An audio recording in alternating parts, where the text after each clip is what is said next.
Bonjour à toutes et à tous et bienvenue dans un nouveau numéro de Tu l'as vu, à savoir la partie 2 de la spéciale Florian Hezic. On avait déjà consacré la première partie la semaine dernière sur son début de carrière, à savoir que c'est une sorte de spin-off de l'épisode sur le film le plus nul. En effet, j'avais proposé finalement en désespoir de cause Bad Buzz, parce que je voulais en effet proposer en premier lieu la légende de Florian Hezic, mais je me suis aperçu qu'il y avait tellement à dire sur sa carrière en fait. Je prenais un fil et justement tout se déroulait entre guillemets, que ça valait la peine d'en faire, alors ce que je pensais à l'époque être un épisode, et finalement il y a tellement à dire que nous voilà en deuxième partie pour discuter de la suite. On l'avait laissé avec le Casse des Casses, son premier film qui était sorti en février 2014, mais tout de suite bien sûr, voilà, vous êtes bien sûr avec Gravelax, moi-même, mais bien sûr je suis toujours accompagné dans cette aventure par Kaza, coucou. Et Goubi, salut. Alors bonjour à vous. Comme je disais, en effet, on l'avait laissé, donc le Florian Hezic,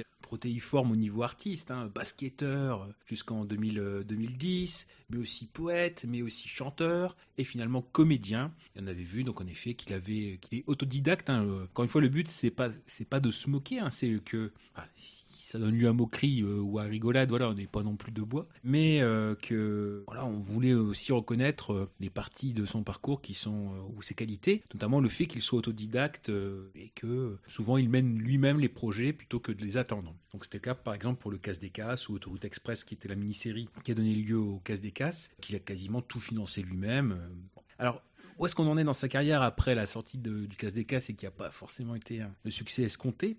Voilà, encore une fois, Florian Hezic va franchir une nouvelle porte qui est celle du théâtre, puisqu'on est en mars-mai 2013, où il fait ses premiers pas donc dans la pièce qui s'appelle En bon voisin. Je vais aller très vite. On parlait du fait que, encore une fois, il va dans les réseaux et les connaissances de connaissances, puisque dans cette pièce, donc, il jouait à deux personnages. Il joue avec Justine Thibaudat, qui a joué 3 mois dans Plus belle la vie. On avait déjà vu qu'il avait déjà croisé la route, en effet, de quelques personnes qui avaient joué dedans, voilà, à différents moments de sa carrière. Vite fait, donc, le pitch de la scène, je vais aller très vite, c'est deux voisins, donc Béatrice et Antoine. Antoine qui nous est décrit comme un timide jeune homme passionné d'informatique. Bon, pourquoi pas. Ces deux voisins s'entraident lorsqu'ils reçoivent chacun la visite d'une personne qu'ils ne veulent pas voir. Ils habitent le même immeuble depuis un bon moment, mais ne se connaissent pas pour autant. Donc cette pièce sur Billet Réduc, elle est notée 2,5 sur 5, 46% de bravo, mais là aussi, je veux dire, visiblement c'est une pratique qui est pas, voilà, faut pas non plus voir le mal là où il n'est pas. Je pense pas une critique, ce n'est pas une pratique typique à Florian Hezic et à son parcours. Je suppose que ça se fait pour d'autres pièces. Mais là, c'est le cas aussi. Il y a beaucoup de critiques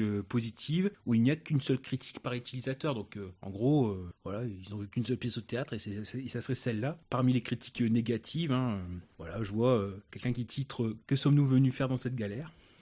Voilà. Il y a Camille Voltaire. Donc l'ambition de cette pièce est de susciter l'ennui et l'objectif est atteint. En effet, ces deux comédiens sont sympathiques, mais jouent chacun de leur côté une sorte de conversation aussi creuse qu'inintéressante. Bon, après on en a d'autres, voilà. J'avais repéré la pièce en allant voir une autre dans le même théâtre, et je suis déçu. Je m'excuse auprès des comédiens qui ne sont pas bons et qui ne m'ont pas fait rire. La mise en scène est brouillonne et la pièce ne tient pas ses promesses, celle d'être une comédie et de nous faire passer un bon moment. Bon, ça c'est les critiques négatives. En même temps, le but c'est qu'il fasse ses premiers pas au théâtre. Ensuite, dans les projets inaboutis, il devait y avoir une sorte d'autres mini-séries de type Autoroute Express. Le projet, donc, c'était Les Hommes en Bleu. C'était donc ça l'était 2014. Et pareil, c'était un projet Ulule. Il passait beaucoup par cette plateforme-là. Par contre, en effet, sur les 20 000 € demandés, seulement 320 ont été récoltés, soit 1%. C'est un peu compliqué. Alors, ils avaient fait un trailer pour donner envie. Bon, je peux vous le passer, c'est pas très long. Donc, avec Eric Logérias.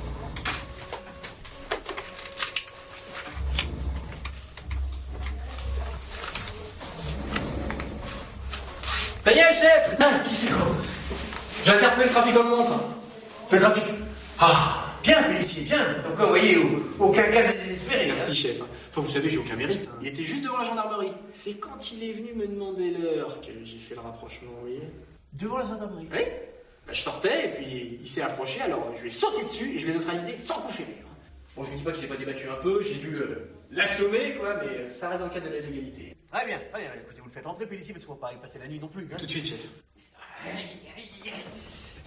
Monsieur le maire? On m'explique, chiffon. Oui, oui. Donnez. Je crois pas que je vais tenir très longtemps. Comme vous voyez, on manque terriblement de moyens. Humains, surtout.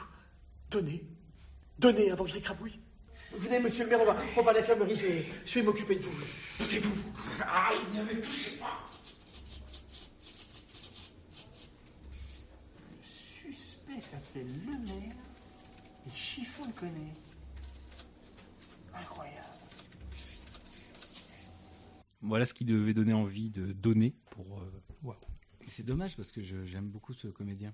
Éric Logès. Oui. Oui. C'est une mini-série, donc voilà, je pense que le but c'est de prendre une situation à chaque fois. Donc voilà, les employés d'une station de service d'autoroute, on verra après qu'à votre service un chauffeur VTC. Donc là, le but c'était ça, donc en effet, le projet. Donc voilà, Les Hommes en Bleu, donc une série courte, humoristique, mettant en scène les aventures de l'adjudant Chiffon et de son jeune collègue, fraîchement entré dans la gendarmerie, Antoine Pélissier, donc alias Florian Hézic. Une cohabitation entre nos deux personnages qui ne sera pas sans péripéties entre l'adjudant borné et la jeune recrue incompétente. Il y a toujours ce côté incompétent dans les personnages que joue Hézic, quand il se dirige lui-même, qui n'a pas vraiment sa place dans cette institution. Sous la forme de pastilles humoristiques courtes, ce sont des moments de la vie tournant autour de chacun des deux hommes qui seront racontés toujours d'une manière légère et décalée.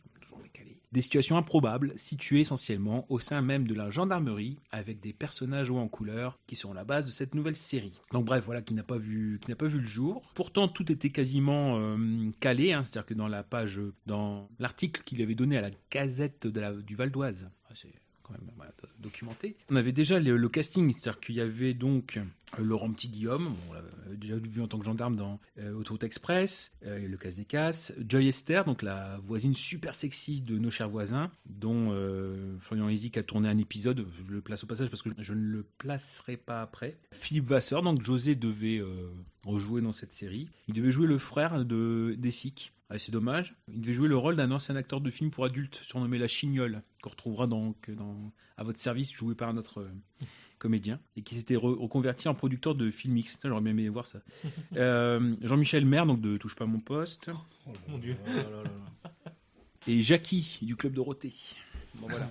Bon, bref, voilà, un projet qui n'a pas vu le jour. Par contre, c'est ce qu'on disait aussi, quand il se laisse diriger, il arrive quand même à des bonnes choses. Notamment, c'est ce qui va arriver au cours de l'année 2014. Le court-métrage, donc, qui est disponible sur YouTube. Pareil, je mettrai en description dans le fiche de l'épisode. Just Married, d'Alexis Fichou, et qui est une sorte de court-métrage d'horreur, 4 minutes, quelque chose comme ça, et qui est inspiré de Mama, donc, d'Andrés Muschietti, et qui est aussi inspiré des films de fantômes japonais. Donc là aussi, Goubi, tu l'as vu ? Oui. T'en as pensé ? Bah justement, j'avais été surpris parce que la qualité de la plupart des projets dans lesquels est impliqué Florian Hézic, c'est souvent discutable. Là, pour le coup, il l'a pas du tout réalisé, il est juste acteur dedans. Mais c'est pas mauvais, c'est pas non plus hyper bien écrit, mais d'un point de vue technique, le film est plutôt bien foutu, il est bien réalisé, des effets qui marchent bien. Après, c'est extrêmement court, 4 minutes, forcément. Ça peut pas laisser développer un scénario de fou, mais c'est un bon petit court-métrage d'horreur sympa, avec les moyens du bord, et ça se voit, mais justement, vu le peu de moyens, ça m'a agréablement surpris. Oui, alors juste dire donc il joue le rôle d'un marié, on va dire ça comme ça, un jeune marié, et qui se fait poursuivre dans sa maison et un petit peu au dehors par justement la mariée ensanglantée. Ouais, on laisse voir comment ça se termine. Le seul truc que je trouve un peu dommage, c'est la réplique qui vient tout gâcher, où on entend une voix de fantôme faire Florian. C'est le truc qui vient un peu tout gâcher, c'est dommage. Mais sinon c'est bien foutu.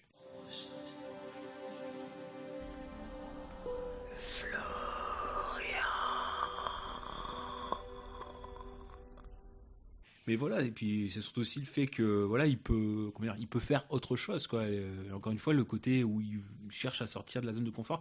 Mais justement, c'est ça pour le début, tout au moins de sa carrière, jusqu'à ce qu'on en parle maintenant, cette période de sa carrière. Moi, je trouve qu'il fait aussi des bonnes choses quand il se laisse guider. Et surtout que quand on regarde un petit peu, c'est aussi donc ce court-métrage, c'est un projet Kiss Kiss Bank Bank où il y avait 6 000 € demandés et donc ils ont eu 126% avec on va dire 7 500 € récoltés. Mais dire que par exemple, Florian Hézic n'était pas le premier choix quand on voit le projet, c'était un autre comédien, Olivier Engelbert, qui a tourné dans ce que j'ai pu voir dans sa fiche, dans La folle histoire de Max et Léon, et dans un film avec Lindsay Lohan. On va pas non plus trop dériver. Mais ouais, quand on voit la page projet, même ne serait-ce que le scénario, on est toujours autour de la mariée, des choses comme ça. C'est vraiment un projet qui a dû changer avec le temps, quoi, parce que entre la note d'intention et ce que ça donnait à la fin, visiblement c'était un projet beaucoup plus aussi graphique, il y avait des influences.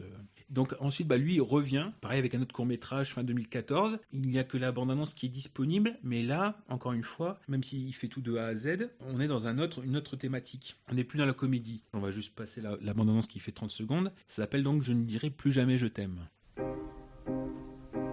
Les barbus. Tu me manques. En fait, c'est exactement ça. C'est ce qu'on appelle le manque. Putain, mais qu'est-ce que t'as fait? Toi et moi avons pris des routes différentes depuis cette horrible nuit.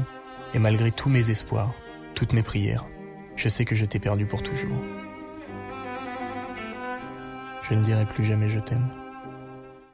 Et là, pour le coup, pour une fois, ça me donne plutôt envie. Ah oui, voilà, donc ça a donc été tourné, c'est plutôt un court-métrage, alors qui raconte l'histoire donc d'un couple déchiré par la perte de leur enfant, la vie d'un père qui est fondamentalement modifiée lorsque sa famille est victime d'un accident de voiture. Donc il a tourné ça avec l'actrice Ève Perrieux, qui est connue pour son rôle donc d'Eve Watson dans la série Les Mystères de l'amour et les Vacances de l'amour. Donc, quand je vous dis on tourne autour de cette atmosphère-là, donc une thématique forte, avec ce qu'on peut voir aussi dans la bande-annonce, une transformation physique. Il est barbu, il y a quelques rides, quelques cicatrices. Et donc il nous dit donc la note d'intention, même si cela reste une fiction, je pense vraiment que certaines personnes qui passent par cette situation dramatique traversent plusieurs types d'émotions. Un registre beaucoup plus dur, et voilà, encore une fois, là, cette fois, ce qui est bien, il se met en danger. Donc comme quoi, il est capable. Ouais, quand tu fais pas de la comédie, c'est prometteur, ouais. Voilà. Mais on va revenir à la comédie,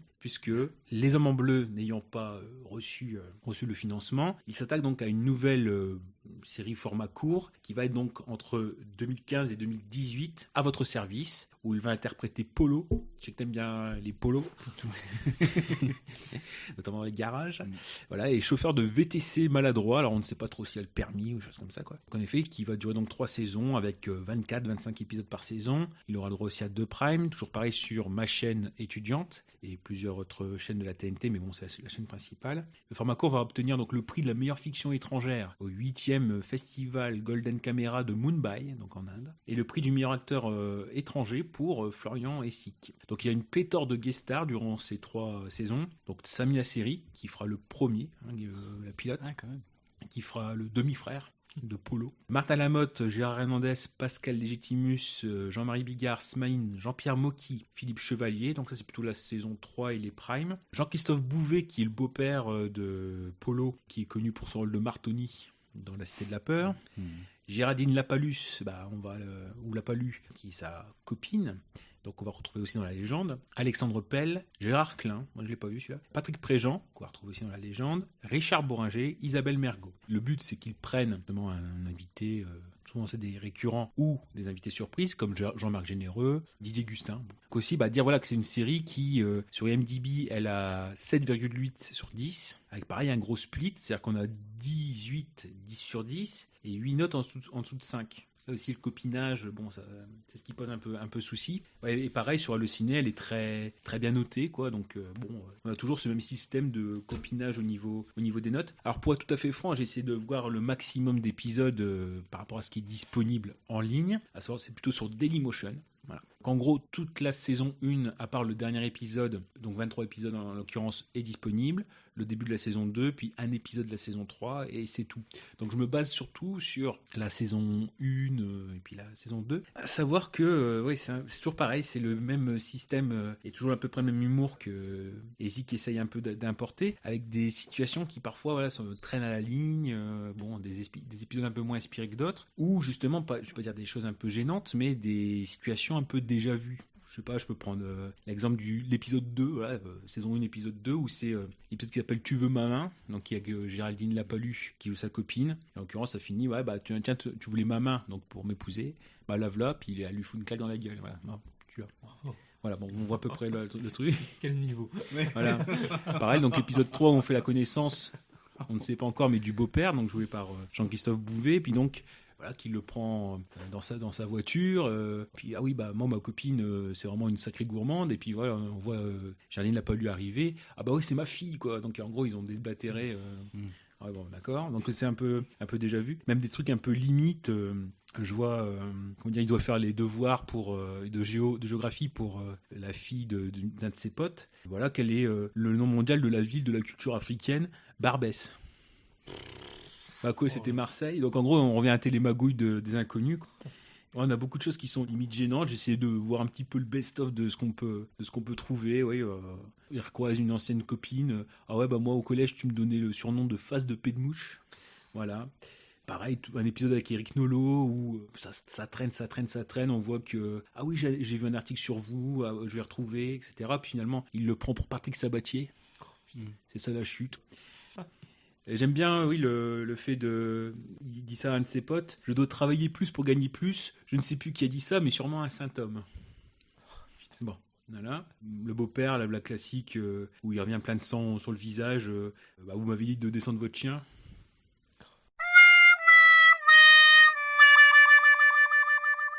Bon, d'accord. Hein, oh là là, c'est les je sens que je vais rajouter le bruitage là.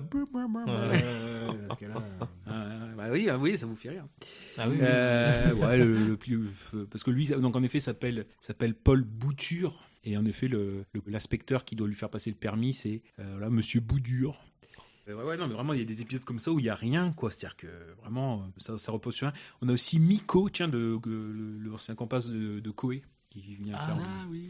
Ouais, qui vient faire aussi quelques entre guillemets, c'est le neveu de Polo, alors que donc il appelle Polo tonton, alors qu'il a 10 ans de plus.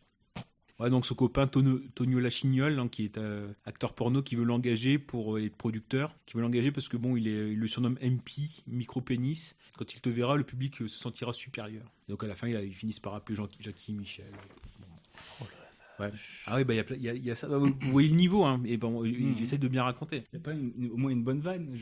Non, mais quand on voit la construction, par exemple, on a des choses qui n'ont pas de sens, en fait, c'est tellement décalé. Je sais pas, il y a une discussion avec sa copine, donc Géraldine l'a pas lu, dans la voiture. Elle lui dit, t'aimes bien la nature, etc. Bah tiens, elle sort de la boîte à gants, elle sort un pingouin, mais un vrai pingouin, hein, pas une peluche. Puis, comme ça, tu veux un animal de compagnie, voilà, t'aimes le Grand Nord, tiens, voilà un animal de compagnie. Elle s'appelle Simone. Et tout ça pour finir par...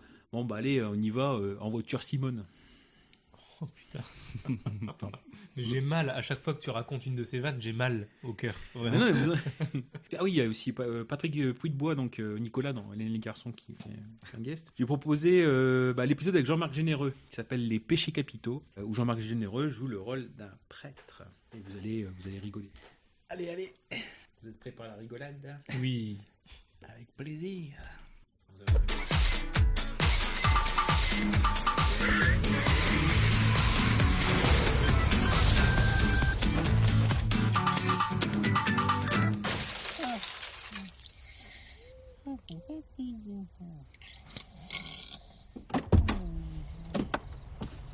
Bonsoir. Oh, pardon mon fils, je ne voulais pas vous faire peur. Non, c'est bon, c'est rien. Qu'est-ce que je peux faire pour vous? Vous auriez la gentillesse de diligenter ce merveilleux carrosse vers mon humble presbytère, s'il vous plaît, mon fils. Hein? Tu peux me ramener chez moi? Non, là, ça va pas être possible parce que, comme vous l'avez remarqué, j'étais en plein milieu de mon cycle de sommeil et j'aimerais bien reprendre là où j'en étais. Mais c'est pas bien ça. Vous n'êtes pas sans ignorer que la paresse fait partie des 7 péchés capitaux. Et c'est quoi? Allons! Vous connaissez, vous n'êtes pas sérieux, les 7 péchés capitaux. Oh, vous savez, moi, à part les 7 nains... quoi que ceci dit, maintenant que vous le dites, ça me dit quelque chose. Ah, vous me rassurez, là. C'était pas une émission télé? Tabarnak, le monde se part en couille. Pour faire clair, la religion catholique référence 7 actes qu'on ne devrait jamais transgresser. Et c'est ce qu'on appelle les 7 péchés capitaux. D'ailleurs, vous êtes en train d'en enfreindre un.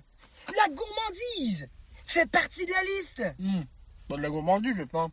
Certes, mais c'est des bonbons. Vous croyez que des bonbons, c'est essentiel pour vivre? La réponse, c'est non. Alors selon vous, il faudrait manger que des trucs dégueulasses. Non, que des aliments essentiels. Dans l'idée, on devrait se contenter d'éléments strictement nécessaires pour vivre. Et ça vaut pour plusieurs domaines dans la vie, Comme l'envie fait partie des 7 péchés capitaux.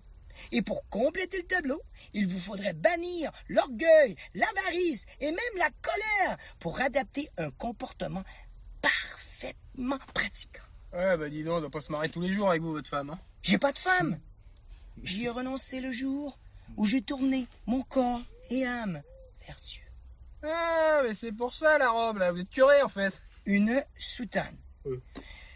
Eh bien, elle est bien belle notre petite conversation, mais là, démarrez, parce que mon émission commence dans 10 minutes et j'aimerais bien être à l'heure pour la voir.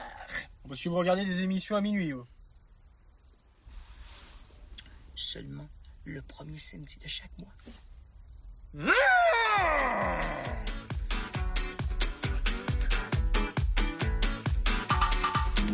C'est fini. Je pense que c'était dû à mon interprétation, à ces calamiteuses que vous ne riez pas, mais. Ah mais j'ai compris la vanne. Oui. Tu parles de la vanne de fin, c'est ça Ah non, même en général, dans l'épisode. Ah oui, non mais. Non. Bon, en fait, la seule chose qui me vient, c'est ce qu'a dit Jean-Marc Généraux à un moment. En fait, c'est tabarnak, le monde se barre en couille. Ouais, c'est mon ressenti, c'est ça. Il a tout résumé. Ah ouais, c'est toutes les perches, il les prend et il y a rien d'étonnant. Enfin, non. Ah bah voilà, c'est ça. C'est-à-dire que c'est, ou même, je veux dire, voilà, c'est à force d'être décalé ou incohérent, ça fait trop sortir, quoi. Voilà, et je pense que bon, il a des bons acteurs, comme, enfin, Jean-Marc Généraux, c'est un peu spécial, mais je veux dire, dans ceux qui viennent, etc., qui défendent ce qu'ils ont à défendre, mais des fois, ils n'ont pas à défendre grand-chose. C'est un peu dommage. Et on voit sur Allociné, ça que je viens de regarder, donc 4,4 sur 5. 787 notes spectateurs, donc sans forcément de critiques. Et par contre, il y a donc en effet 39 critiques. Et quand on voit en effet, il y en a 15 qui ont 5 étoiles, 14 4 étoiles et 8 0 étoiles, quoi. Donc là, par contre, pareil, on peut prendre les critiques. On va inverser les rôles. Allez. Voilà. D'accord. Hop. Donc voilà, pour Gobi, ça serait les critiques gentilles. Et pour Casa, les critiques des méchants ou des justes, hein. Des fois c'est un peu ça aussi. Vraiment top, une belle série. Pourquoi je prends l'accent? C'est Jean-Marc Généraux. Vraiment top, une belle série. Hâte de voir les prochains épisodes. C'est vraiment frais, au top. C'est vraiment top apparemment. Comment cette série peut-elle être classée parmi les meilleures séries sur Allociné? Tout simplement incompréhensible. Tout repose sur des invités plus ou moins connus. À part ça, rien à voir si ce n'est qu'un humour lourdingue dont on se lasse très vite. À éviter. Mais je suis tout à fait d'accord avec toi, personne inconnue. Mais non, c'est totalement faux. Ce programme est une belle surprise. La mise en scène, un huis clos dans une voiture, est plutôt un pari audacieux et ça fonctionne bien. C'est court et drôle. Bon, petit point négatif, on trouve assez peu de replay sur le net. Mais que dis-tu? Mais c'est une série nunuche, bien bof à la française. C'est plat, répétitif, trop tout public, complaisant à mort et chiant. Les dialogues sont niaiseux, les blagues téléphonées, pas drôles. Notation faussée, ne mérite pas une telle note. Humour douteux, mal joué. Non, vraiment, elle ne mérite pas cette note. Moi, je peux te dire que la marmotte bleue n'est pas d'accord avec toi. Parce que la marmotte bleue, elle dit que c'est une excellente série, drôle et avec de très bons comédiens. Merci à Florian Essig de m'avoir invité dès le début à regarder cette série. J'ai adhéré de suite et depuis j'attends avec impatience la suite à chaque nouveau épisode. Chaque nouveau épisode, bah oui, bien entendu, très belle syntaxe. C'est très divertissant. Bravo, #comédie, #drôle, #série. Ah bah tu parlais de syntaxe. On a une... tout le monde en fait est choqué par la moyenne donnée par Allociné. Donc c'est une blague cette moyenne. Cette série n'a absolument pas sa place dans le top Allociné. Une sacrée tâche dans le paysage. Pourquoi elle est dans le top série du coup? 4,4 sur 5, forcément ça la place en haut. Ah ouais, même en termes de nombre d'avis, il n'y a pas de... En plus il y a beaucoup d'avis, quoi. Donc des gens qui en plus ne laissent pas de critiques, mais appuient 5 étoiles, note 5 étoiles, et puis c'est tout. D'accord, ok. Si j'en ai une, franchement, si on la place hors contexte avec un esprit mal placé, elle est terrible celle-là. C'est un vrai plaisir de pouvoir découvrir de nouvelles séries, surtout lorsque les comédiens sont excellents. Florian Essig dans la peau d'un chauffeur très maladroit, c'est irrésistible. Et bien plus encore lorsque certains de ses clients se révèlent être des personnalités. J'ajoute à ça que la durée d'un épisode est courte. Ça me donne envie d'en regarder plusieurs à la suite. En bref, bravo et merci pour ce projet. Vu les notes, je m'attendais vraiment à mieux que ça. Lourdingue, mal joué, je vois rien de positif à ressortir. Excellente série avec de très bons acteurs et un excellent réalisateur. j'ai hâte de découvrir la suite. Une énorme surprise. J'ai pu voir que beaucoup de monde ont mis cette série en relation avec d'autres films connus, et sincèrement, impatient de voir la suite. Par contre, il ne nous dira pas quel film connu, sinon c'est un petit peu trop demandé. Ouais, puis là, on retrouve la Satax, impatient de voir la suite qu'on avait déjà dans notre critique avant. Oui, si, dernier avis, mais qui résume tous les autres avis, et même la pensée générale, c'est comment cette série peut-elle être classée parmi les meilleures séries sur Allociné ? Tout simplement incompréhensible. Tout repose sur des invités plus ou moins connus. À part ça, rien à voir, si ce n'est un humour lourdingue dont on se lasse très vite à éviter. Voilà, en gros, si vous pouvez éviter cette série-là. Non, mais franchement, oui, je connaissais pas cette série, je viens de voir l'épisode, ça me donne pas du tout envie de... Déjà, moi, Les Pires Voisins, j'ai beaucoup de mal. C'est vraiment limite. Mais alors là, je pense qu'on est une classe en dessous. Encore une fois, il y a ce système de relation, le fait de croiser la route de telle ou telle personne. Le fait donc, Florian Essic avait fait un épisode de Nos Chers Voisins, donc il a ramené par exemple Joël Esther pour le prime à votre service. Il a tourné une des scènes de ménage avec Huguette et Raymond, donc Gérard Hernandez et Marion Gamme. Pareil, Gérard Hernandez a été sur le prime de À votre service. Je pense qu'on a fait le tour d'À votre service, on pourra aller plus loin.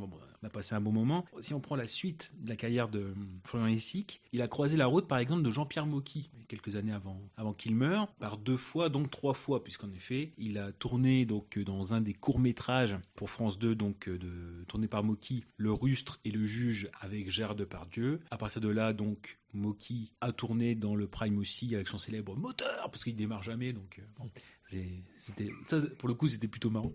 Et donc après, il a tourné donc en effet dans un des derniers films de Mocky, qui était assez staccanoviste à la fin de sa vie, puisqu'il tournait parfois 3 films par an. Alors bien sûr, qui ne sortait que dans son cinéma. Dans celui dans lequel tourne Florian Essic, ça sera Vénéneuse. Je serai amené à en reparler vite fait. Et par exemple, dedans, quand je disais, c'est juste pour appuyer sur mon côté copinage, c'est le fait que dedans, il y a Richard Boringer qui sera aussi dans le prime de À votre service. Il y aura Lola Marois-Bigard, qui est dans Vénéneuse, qui sera dans le prime aussi. Donc on voit ce système de présentation, et bon, finalement, si les gens acceptent, pourquoi pas, voilà, mais on voit ce système d'opportunité. C'est pas plus mal, quoi. Enfin, bon, je pense que, je vais pas dire que tout le monde le ferait, quoi, mais on voit ce côté où il propose, où il laisse proposer, et ça se fait. Je reprends vite fait pour une des bonnes choses, donc en effet, Le Rustre et le Juge. Alors, on va pas trop développer, parce que dedans, c'est vrai que ici, qu'il ferait plutôt de la figuration, parce que c'est avec Depardieu, c'est tiré de Tchekhov, où donc Depardieu joue le rôle dans la Russie du milieu du 19e siècle, il joue le rôle de Charpentevitch, donc un rustre qui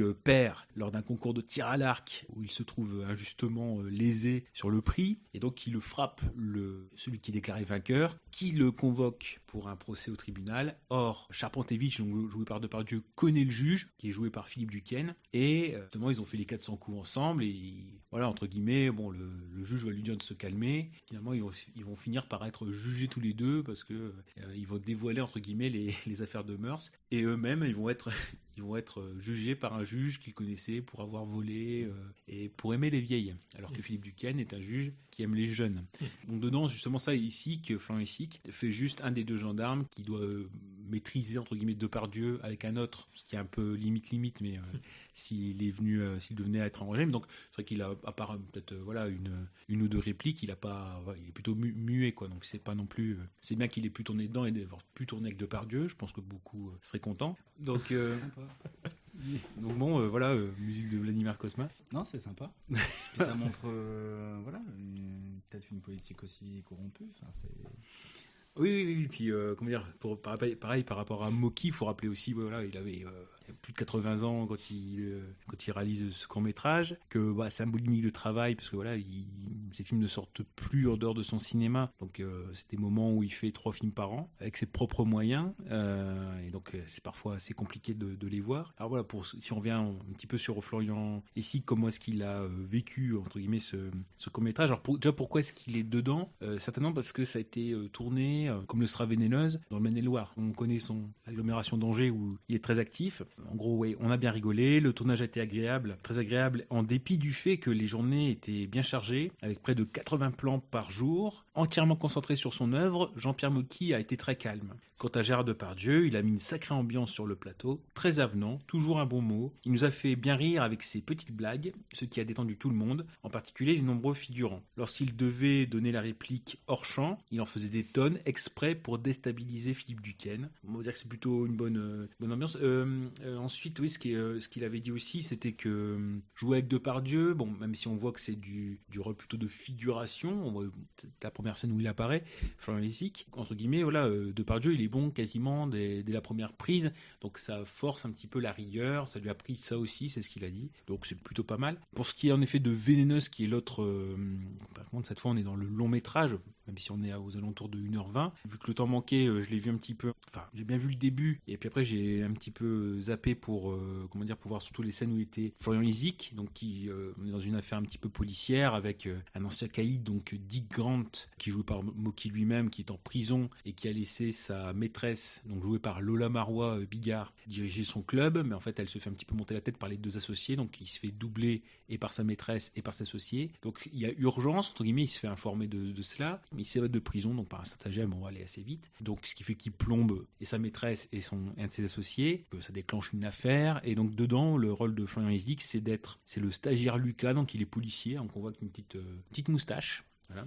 Et il assiste donc, et Jean-François Stévenin qui fait le principal commissaire, et son adjointe qui est jouée par Charlotte Gassiot, donc la fille de Michel Bernier et de Bruno Gassiot, donc un petit peu pour retrouver la trace donc de Dick Grant. Et en fait, quand il est dirigé, il est plutôt pas mal, je trouve. Enfin, on retrouve un petit peu, il est utilisé pour ce qu'il sait faire, c'est-à-dire le petit humour pinçant, des petites répliques. Je vais vous retrouver ça. Putain!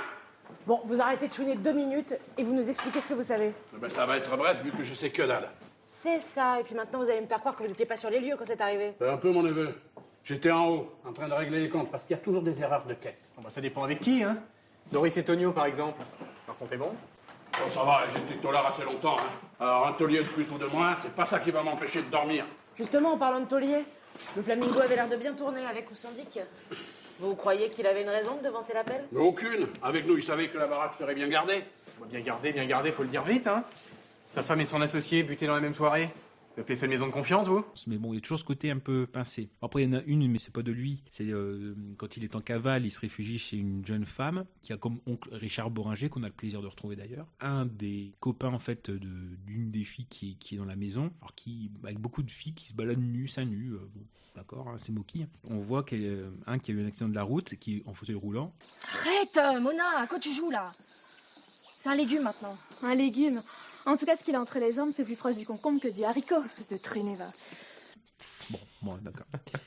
Il faut penser que c'est pour du Mocky, je vais pas dire c'est du Florian Lessic, parce que c'est encore à notre niveau. Il y a un moment où il a eu, au tout début de sa carrière quand même, où il a eu les moyens de ses objectifs, et c'est plus on avance dans le temps, moins il a les moyens de faire ses films, mais par ses réseaux, etc. Donc il fait revenir, même à petit prix, même parfois sans payer, des copains qui acceptent de venir dépanner, donc des grands noms. Richard Boringer, on le voit là. Il y a Philippe Prébeau, si vous voyez, l'ancien mari de Romane Boringer. Ah oui. Okay. Donc oui, là Philippe Prébeau dans le rôle d'un ancien prêtre qui tient une station-service. Il y a beaucoup donc de copains, et en fait finalement le film, voilà, encore une fois, on sent ne serait-ce que par le grain vidéo qu'il n'y a pas beaucoup de moyens. Il y a des coups de pistolet avec des effets spéciaux, on dirait des pétards, mais au niveau de la narration, au niveau du dialogue aussi, il y a des petits dialogues un petit peu piquants, etc. Ça se suit sans déplaisir en fait finalement. Et dedans ici, qui joue ce qu'il a joué, mais on sent qu'il y a du plaisir à être là. Bon, peut-être le fait aussi qu'il soit bénévole, ça a dû plaire à Mocky aussi, mais bon, dans ce qu'il a à défendre, il le défend bien. Donc encore une fois, la route de Mocky qu'il a croisée, ça lui a permis quand même un petit peu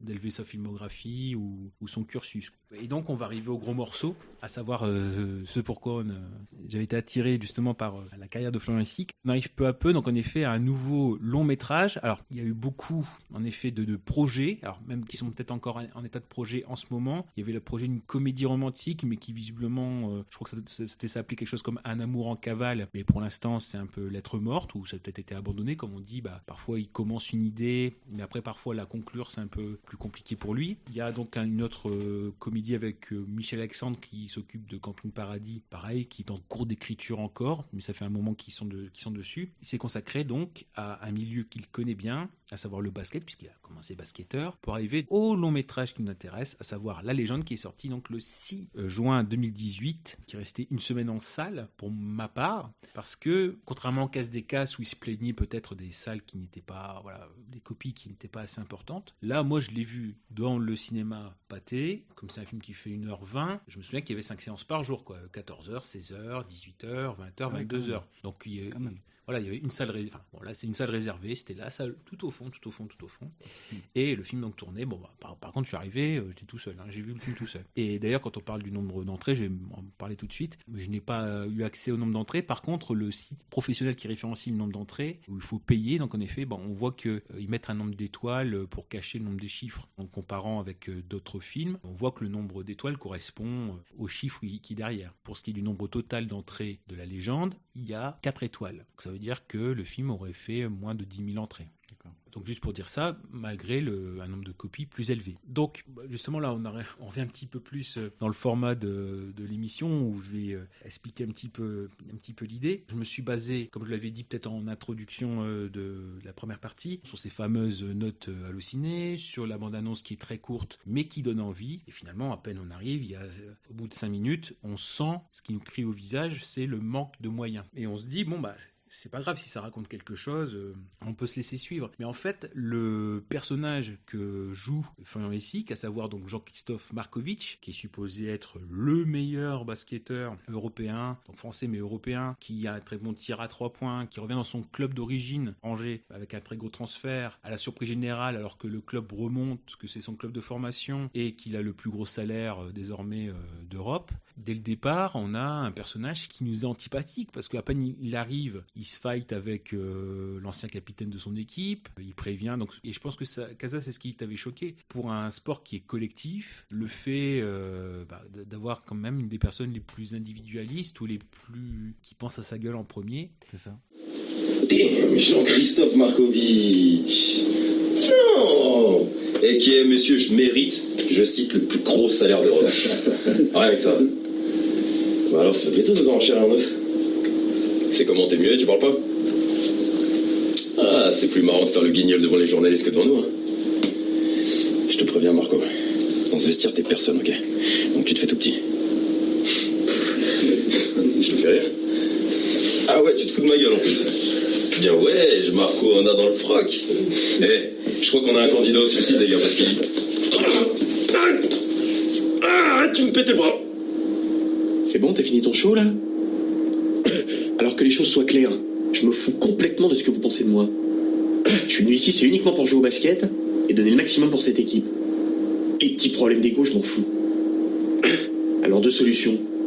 Soit vous vous comportez comme des professionnels, on joue ensemble, on se serre la main, on se dit bonjour, et tout se passera bien. Sinon, je peux vous garantir que la saison va être très longue. Surtout pour vous. Faites-moi confiance. Ça se passe quoi ici? Pas du tout, coach. On faisait connaissance.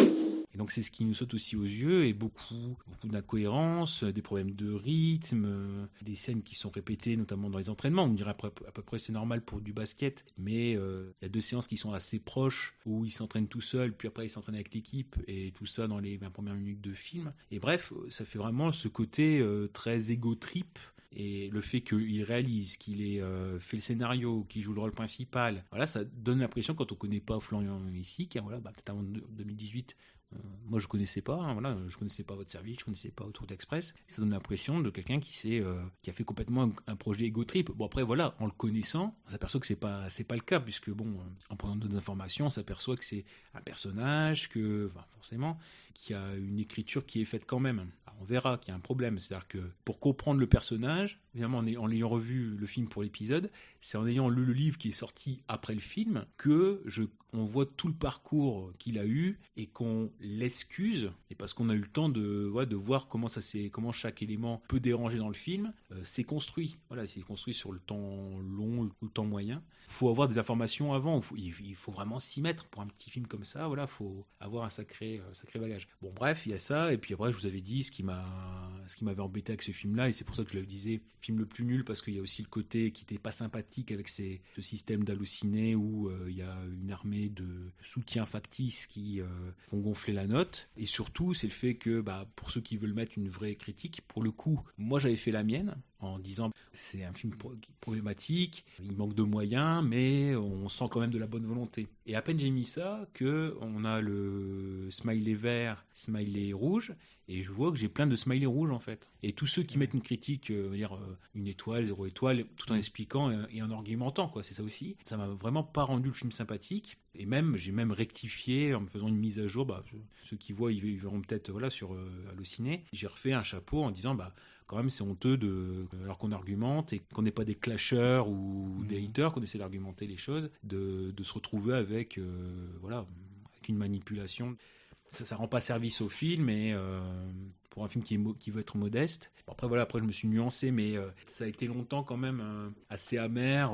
Après je suis passé à autre chose, mais j'ai pas trop aimé la manœuvre. Bon, et après justement, c'est là où j'en viens, c'est le fait qu'en voyant le film et en ayant vu finalement tout le parcours précédent de Florian Lessig avec Autoroute Express, qui est fait avec les moyens du bord, qui pose peut-être un petit peu problème pour maintenant. Le casse des casses, on voit l'image, ce que je disais aussi par rapport au casse des casses et la légende, on voit quand même la différence au niveau de la définition de l'image, où c'est quand même un grain plus professionnel, c'est une caméra professionnelle. Donc il y a quand même un gain. Donc c'est pour ça, limite, maintenant je le réévalue, parce que dans la carrière de Florian Lessig, on voit qu'il a progressé en fait. Et mine de rien, même dans son interprétation, dans l'écriture, on voit que si on prend le film tout seul, ça pose problème. Et si on voit dans l'évolution de ce qu'il a voulu apporter, dans les nuances, dans sa façon de jouer, on voit qu'il y a une sacrée progression quand même, mine de rien. Donc c'est pour ça que je le réévalue, et même que je lui dis, Florian Lessig, je t'aime. Alors, voilà, ça c'est bien sûr, de façon très hétérosexuelle, mais non, c'est vraiment pour dire... Bravo petit gars, parce que moi je peux le dire, je suis plus vieux que toi, si tu nous écoutes. C'est vraiment une sacrée progression, et puis encore une fois, c'est plus on avance, plus il prend la conscience que déléguer ça fait du bien, et éventuellement qu'il peut se reporter sur d'autres personnes. Donc vraiment, pour le coup, c'est une sacrée évolution, même si encore une fois on va parler du film plus en détail, mais pour moi c'est vraiment une sacrée progression pour quelqu'un qui est complètement autodidacte et qui partait de rien. Donc finalement c'est un peu le twist de l'épisode. Florian Lessig, je t'aime. Voilà, mais c'est mignon. Ouais, c'est mignon. Non, ce qui n'empêche que le film, j'ai beau aimer l'évolution du monsieur. Bon, il vaut pas bien sûr les 4,3. Je vais sortir le dossier. Voilà, il vaut pas donc les 4,3 sur Allociné. Donc 720 notes, donc c'est des gens qui ont pu juste mettre 5 étoiles sans mettre de critique. 37 critiques, et si on prend ces 37 critiques, on descend de 4,3 à 2,5. Donc un peu comme pour le casse des casques. C'est ce système-là que moi j'aime pas et qui m'avait rebuté à l'époque. Après... on a vu par exemple que, comme on disait, que La vérité si je mens les débuts, c'est pas seulement que dans l'œuvre de Florian Lessig qu'il y a ça. Donc c'est une pratique qui se fait. Il y a même l'un des premiers qui avait fait beaucoup parler à cause de ça, c'était les nouvelles aventures d'Aladin avec Kev Adams. Absolument. Il y avait déjà eu ce principe-là. C'est une des premières fois que j'avais entendu parler de ce phénomène-là vers le ciné. Mais ça se fait de plus en plus. C'est pour ça, mettez-vous sur Sens Critique. Et même sur Sens Critique, ça commence à venir. Mais en fait, la différence, c'est que Sens Critique, ils ont un meilleur algorithme au niveau des notes. Ce qui fait qu'en fait, s'il y a un compte qui est créé et qui a mis juste 1 ou 2 notes, la note qui sera attribuée au film, elle va quasiment pas compter dans la moyenne en fait. Mais par contre, si c'est un compte qui est récurrent et qui a noté plus de 1000 films, la note aura beaucoup plus d'influence. Ce qui fait que c'est ça qui explique que sur Sens Critique, la légende, il est à 1,6 de moyenne, je crois, alors qu'il a plusieurs 10 sur 10, mais elle compte pas ces notes-là. Et Allociné, c'est un fonctionnement complètement con qui fait que toutes les notes comptent pour la même valeur. C'était à vous de parler à ce moment-là, puisque vous l'avez vu vraiment il y a quelques heures. Donc, je sais pas si vous avez un résumé, enfin pas résumé, mais dans votre tête. Moi, j'ai juste un ressenti en un mot, c'est égocentrique. Oui. Tu l'as dit, mais c'est un film vraiment très très très égocentrique. C'est-à-dire que les 3/4 du plan sont sur le personnage principal qui est joué par Lessig, et on voit que c'est peut-être malheureux, mais on voit qu'il s'aime. Ah oui. Genre les plans s'attardent sur lui. On le voit dribbler, on le voit. Enfin, c'est vrai. Si on est amoureux des Lessig, franchement, on peut se caresser sur ce film. Non, mais on voit des ralentis, on voit à quel point il joue bien, on voit à quel point il se bombe le torse devant le public. Enfin, il y a aucune Dans le film, il n'y a aucune valeur en fait. Et ça diffuse, il diffuse aucune valeur, aucune bonne valeur, que ça soit sur le sport ou sur le basket ou voilà, sur le sport en général. Même s'il essaye de véhiculer un message à la toute fin. De toute façon, le propos du film, c'est plutôt de parler du sport business en fait, Ouais. et le fait que le saisir par le prisme du basket, parce que c'est ce qu'il disait en interview, c'est que c'est le deuxième sport en France au niveau des licenciés. Il n'y a pas beaucoup de films dessus. D'ailleurs, il n'a pas eu les appuis de la ligue. Par rapport au sujet du film. Par contre, des joueurs, oui, un peu plus. Mais donc, en effet, c'est le sport business, lui, et les dérives, qui est au centre du film, en fait. Donc, c'est son angle. Comment un sportif de haut niveau pour rester au top, malgré une blessure qui s'aggrave de plus en plus. Déjà, comment cette blessure est cachée pour le transfert, et comment, à travers des pressions, que ce soit personnelles, par son caractère, justement, égocentrique, par... son agent qui lui dit si tu fais pas ce qu'il faut, si tu joues pas bien, en gros t'es transféré, la pression de l'équipe de France, parce qu'il faut rappeler que Markovic il a 25 ans. Ça m'avait étonné d'ailleurs, alors qu'il est bon, pourquoi est-ce qu'il n'est pas appelé en équipe de France plus tôt? Mais c'est vrai que son poste, c'est ce que j'ai cru comprendre quand même, son poste de pivot, c'est un poste central, donc ce qui fait qu'il y a peut-être des joueurs de plus grande expérience qui n'ont pas encore fini leur carrière internationale. Donc on est un peu au croisement de tout ça, et donc en effet différentes pressions. Le président, joué par Patrick Préjean aussi, qui veut rentrer dans ses sous, qui a un jeune club, fraîchement promu, qui peut jouer les playoffs, des choses comme ça. Donc oui, les différentes pressions. Donc c'est plutôt ça qui l'intéresse. Les médias aussi, comment ils lèchent et ils lynchent. Par contre, on peut c'est ce que vous aviez dit comme, pour vous deux comme bon point, c'est la BO. Oui. Voilà. Ah oui, alors ça, la BO... Qui a dû coûter bonbon. Oui, parce qu'on a on a CDC, donc c'est Shoot to Thrill. C'est Shoot to Thrill. Enfin, en gros, c'est la musique d'ACDC, d'Iron Man. En fait, une bonne BO bien utilisée, sauf quand même, il faut le préciser, Hello Darkness, my friend. Ah oui, est utilisé vraiment comme n'importe quel mème sur Internet. C'est ça qui est dommage. Mais sinon, sur le reste de la BO, c'est vrai que c'est des bons choix et des musiques connues quand même. Ouais. Parce qu'au pire, vous aimez pas le film, au lieu d'acheter le DVD, vous achetez le CD. Vous avez une bonne petite compile sympathique. Surtout qu'il est difficilement trouvable en DVD. Nous, on l'a loué en VOD. C'est tout de suite 20 €. Il n'y a pas d'alternative. Comme on en parlait dans une des recos et des premiers épisodes de l'Impasse. Ça commence comme l'Impasse de De Palma, parce qu'on commence par la fin. C'est vrai que ça m'avait pas frappé. Moi, c'est en reconnaissant la fin que ça m'a frappé dès le début en le revoyant. Parce que finalement, on peut spoiler le fait que Markovic justement décède de trop d'usage de produits, et donc il meurt sur le terrain. C'est ce qu'on voit au tout début en ralenti, et on le voit s'écrouler. C'est une image qu'on ne voit pas à la fin. À la fin, c'est plutôt l'image du couloir de la mort, entre guillemets, quand il voit la lumière. Et d'ailleurs, mine de rien, c'est une image on peut lui reconnaître ça, qui est bien exploitée, parce que finalement, quand il avance dans le couloir, il a toutes les personnes importantes avant d'accéder au terrain. Et on voit mine de rien, c'est l'échelle de responsabilité. C'est-à-dire qu'on est du plus responsable au moins responsable. J'ai noté l'ordre. Voilà, on a le président, donc qui le laisse jouer, qu'il joue à tout prix, qui t'a passé dans l'illégalité, le kiné qui était au courant dès le départ et qui lui a fourni des produits, son agent qui a caché la blessure, l'adjoint pareil qui était au courant dès le départ et pareil qui était dans la combine avec le kiné, l'entraîneur qui lui n'était pas au courant, donc là on descend dans l'échelle des responsabilités, enfin Laure qui est jouée par Géraldine Lapalus, qui plutôt l'innocence entre guillemets, ce qui fait que il y a quand même des idées, il y a quand même des choix à défendre, mais c'est vrai que parfois quand on est choqué par le manque de moyens ou le ton du film ou des choses qui nous choquent, on est moins sensible. Et c'est en voyant que... Il faut peut-être un deuxième visionnage du coup pour... c'est ça en fait. C'est ça, et puis parce que nous, le premier visionnage, on n'a pas eu du tout cette impression, quoi. Finalement, moi, c'était ça. C'est-à-dire, quand j'ai découvert la légende, j'étais dans votre position. C'est-à-dire de rien connaître de la carrière des SIC et de pas avoir le recul. Et le film, il est ce qu'il est. Voilà, encore une fois, quand je dis le film le plus nul, encore une fois, je mets deux choses dedans. C'est le manque de moyens, plus ce qui était à côté avec Allociné, que j'apprécie pas trop ce système. Et en plus, c'est un système qui est de plus en plus décrié. Je trouve qu'il a fait aussi, par rapport aux choses précédentes qu'il avait faites, des des efforts, comme je l'avais dit pendant le visionnage, en fait, des efforts au niveau du cadrage aussi, qui est parfois pas dégueu. En fait, c'est pas mal filmé. C'est ça qui m'a surpris aussi. C'est dommage que ça soit aussi mal écrit, parce que là, encore une fois, comme pour un court-métrage dont on a parlé tout à l'heure, en termes de réalisation pure, de technique, c'est pas mauvais, en fait. D'ailleurs, dans une de ses interviews, c'est ce qu'il disait. Bon, après, je sais pas si c'est vraiment ce qui a été appliqué, mais c'est ce qu'il dit. Je voulais une lumière à l'américaine. Les scènes de stade devaient baigner dans une ambiance chaude. Il fallait que les moments paraissent réalistes avec de beaux faisceaux lumineux. Puis, il y a mon double statut réalisateur-acteur. Cela demande un plus gros travail en amont.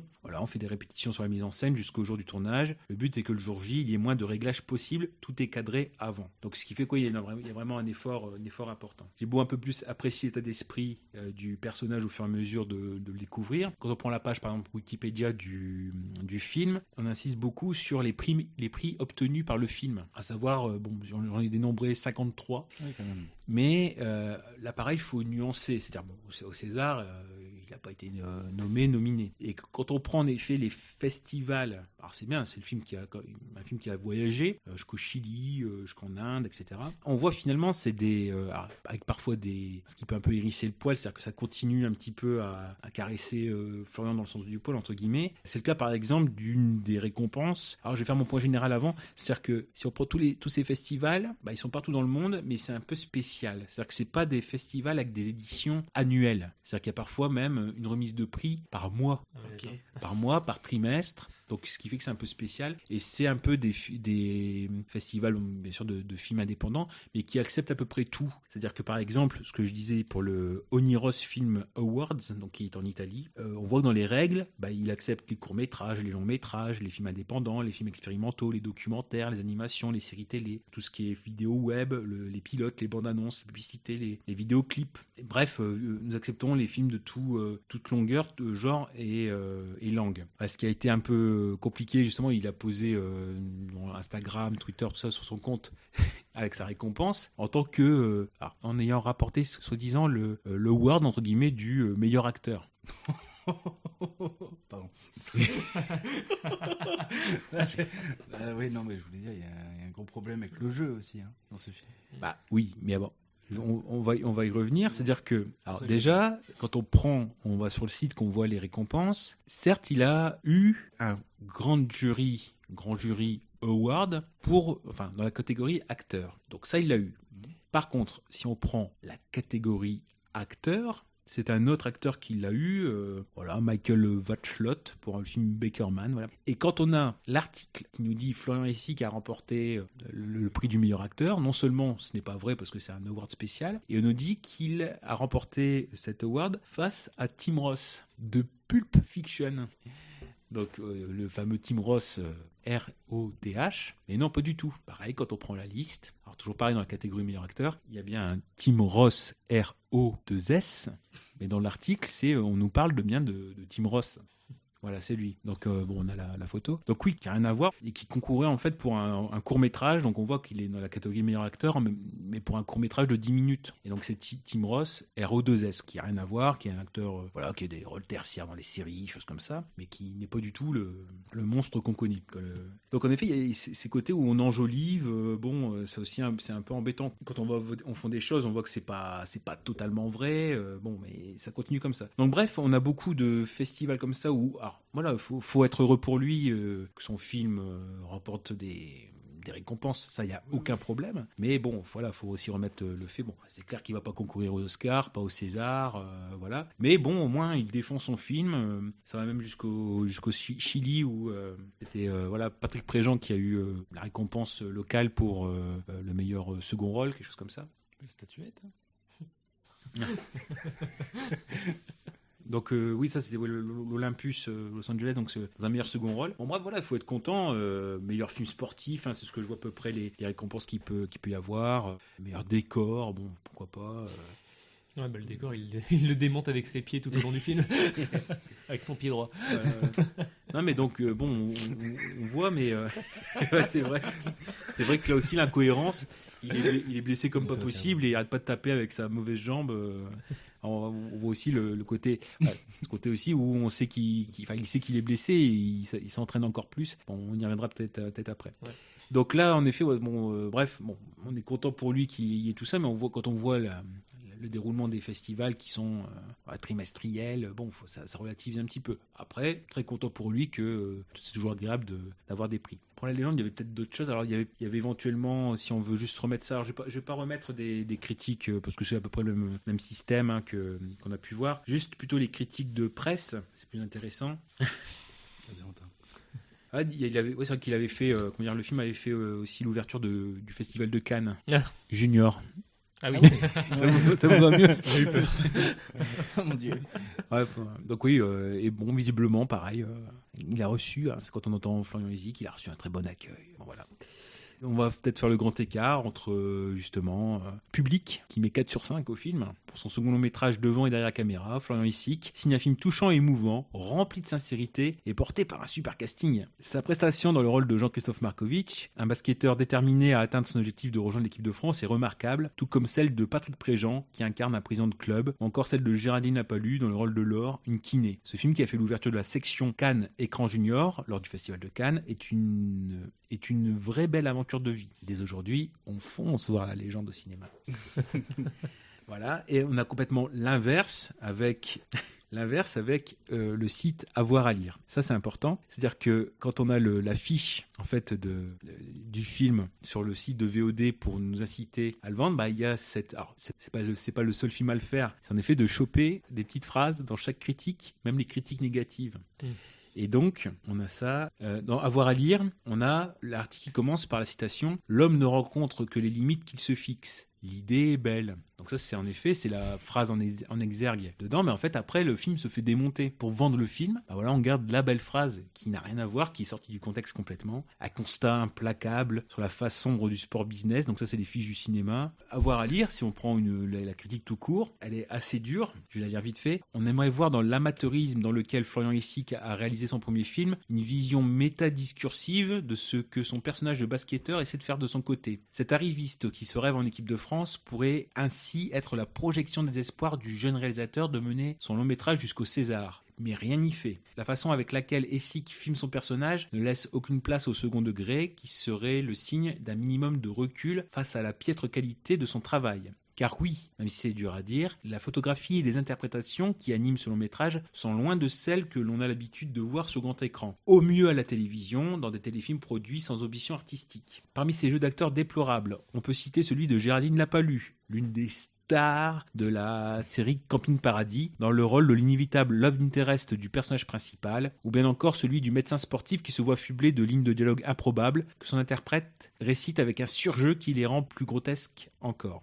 Même Patrick Préjean, qui a derrière lui une longue carrière, ne livre là, faute de direction inspirante, que le minimum syndical. Le cas le plus intéressant est tout de même celui de Florian Lézy lui-même, tant il est incapable d'être crédible dans la peau de ce sportif antipathique. Chacun des coups de gueule qu'il veut lui faire l'enfonce chaque fois un peu plus dans la caricature risible qu'il est. Cette volonté de filmer le côté obscur du basket, aux antipodes de la traditionnelle sanctification de l'éthique sportive, pourrait donner une certaine crédibilité à ce scénario frugal, mais malgré cette bonne volonté, la lourdeur de la mise en scène en arrive immanquablement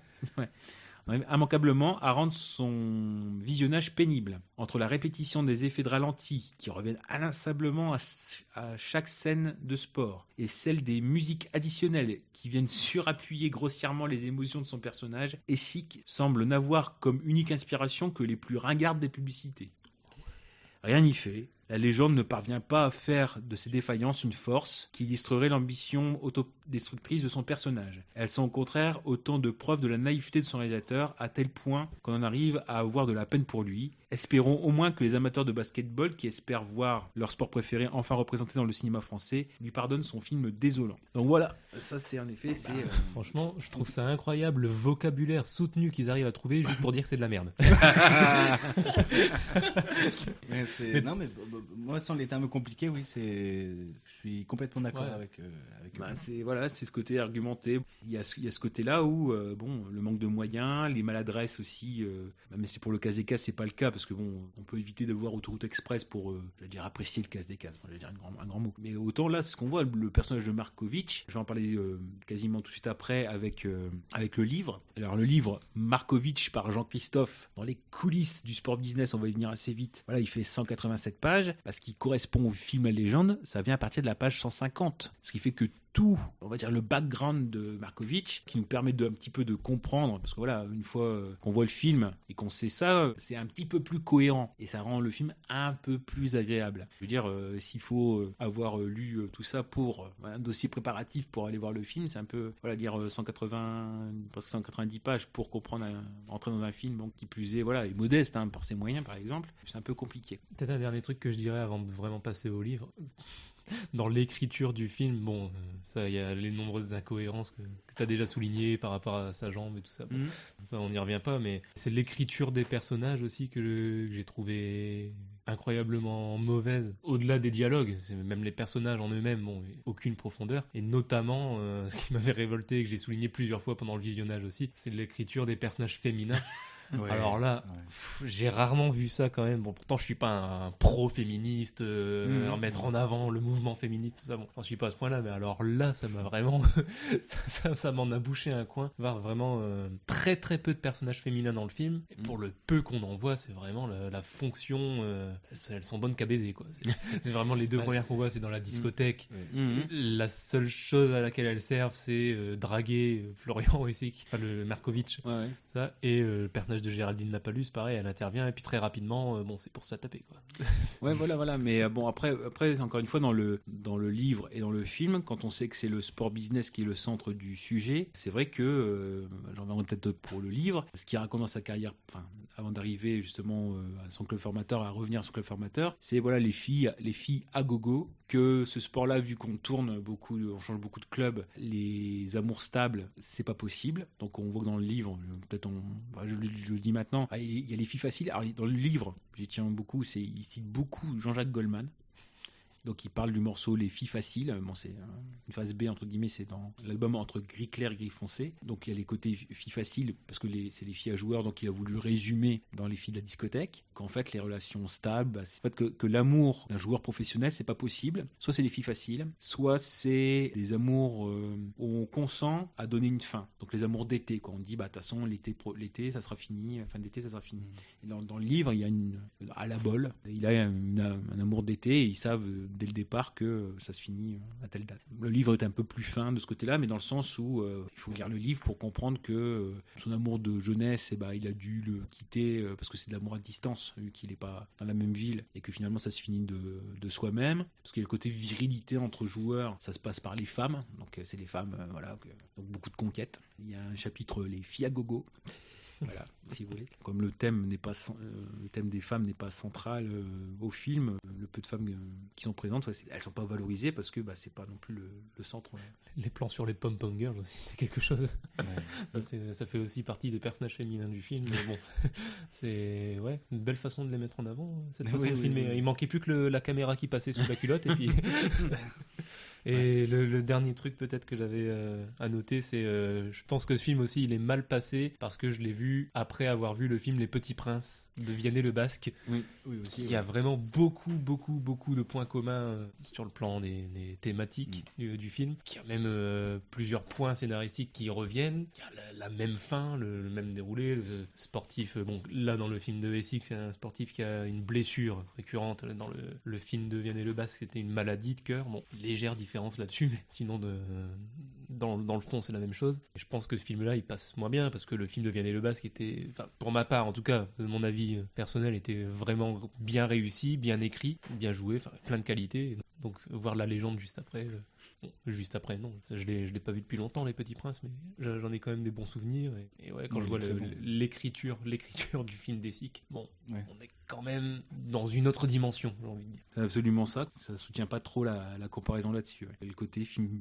sur le basket, c'est aussi son angle pour se démarquer. Enfin, si on fait dans l'ordre chronologique, c'est vrai que le livre vient après, juste dire qu'entre-temps, il est revenu au théâtre. Et c'est peut-être son actualité présente, parce que je pense qu'il va partir en tournée. Donc il a lui-même écrit une pièce de théâtre, qui est une sorte de série de sketch à deux, qui s'appelle Le Bonheur au quotidien, qu'il a fait avec d'abord une femme. Il dit en fait la pièce s'adapte à tout type de couple, ça peut être deux femmes qui jouent, deux hommes, un homme, une femme, etc. Un homme, une femme, parce qu'après il n'y a plus rien.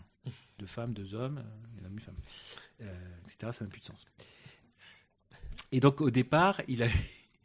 Donc pareil, c'est une série de sketchs sur le quotidien, donc c'est comme il raconte ça. C'était fin 2018, il a fait cette pièce de théâtre avec Dominique Fro, que vous devez peut-être connaître. Alors c'est une actrice qui a une énorme carrière, alors je suis désolé de la résumer à ça, mais elle est peut-être plus connue pour son rôle de proviseur dans Soda. Oui, la proviseur. Ah oui.